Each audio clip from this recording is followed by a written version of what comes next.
Querida igreja, especialmente as servas, último capítulo de Malaquias, e vamos lá. Vamos lá, que é uma viagem muito boa de se fazer quando nós lemos e meditamos em um livro, né? Versículo 1 do capítulo 4, pois eis que vem o dia queimando, aqui tem uma janelinha que sempre incomoda a leitura, queimando como fornalha. Todos os soberbos e todos os que praticam o mal serão como a palha. O dia que vem os queimará, diz o Senhor dos Exércitos, de modo que não lhes deixará nem raiz, nem ramo. Aqui, querida igreja, especialmente as servas, eu destaco especialmente a palha. Jesus fala que vai fazer a separação do joio e do trigo, e que o joio será queimado juntamente com a palha. Então, é uma ideia aqui de que os que não creem serão destruídos. E este fogo será tão intenso que não vai sobrar nem raiz e nem ramo. É algo assim que não vai ter esperança de crescer novamente. Vai ser algo que vai queimar por completo. Então, a palha, a ideia é que algo que queima muito. E o próprio Deus que vai fazer isto. O versículo 2 do capítulo 4. Mas para vocês que temem o meu nome, nascerá o sol da justiça, trazendo salvação nas suas asas.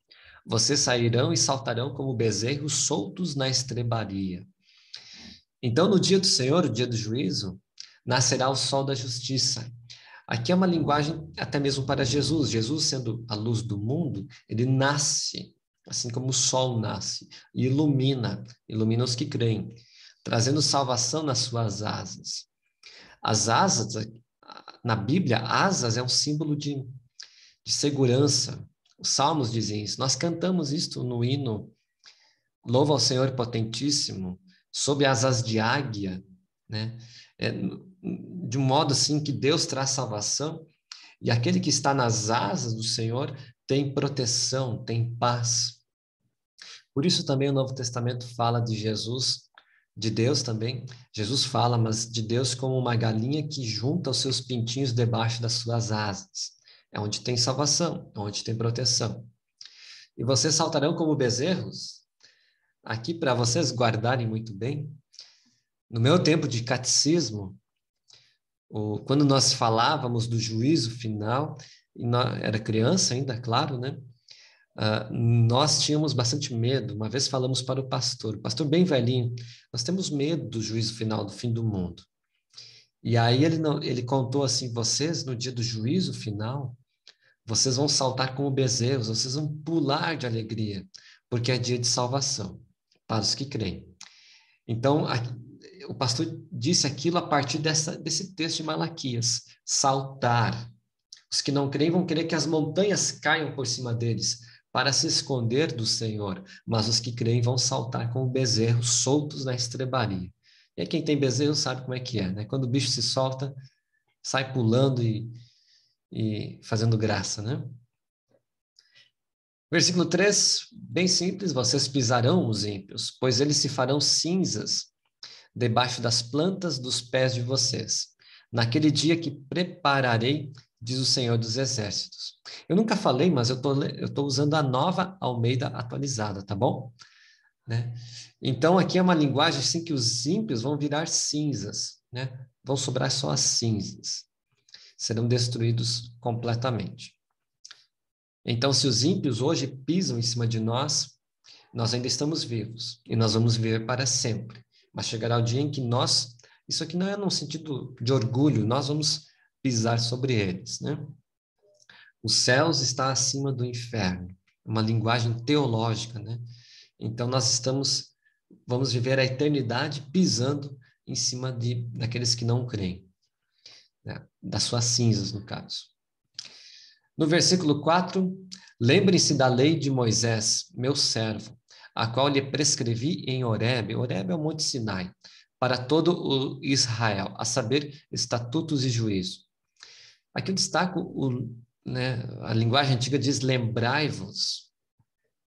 O lembrar-se não é somente assim, eu me lembro quando Moisés disse o primeiro mandamento, eu sou o Senhor teu Deus, não terás outros deuses diante de mim. O lembrar-se aqui é muito mais no sentido de trazer aquilo que está no passado e tornar presente.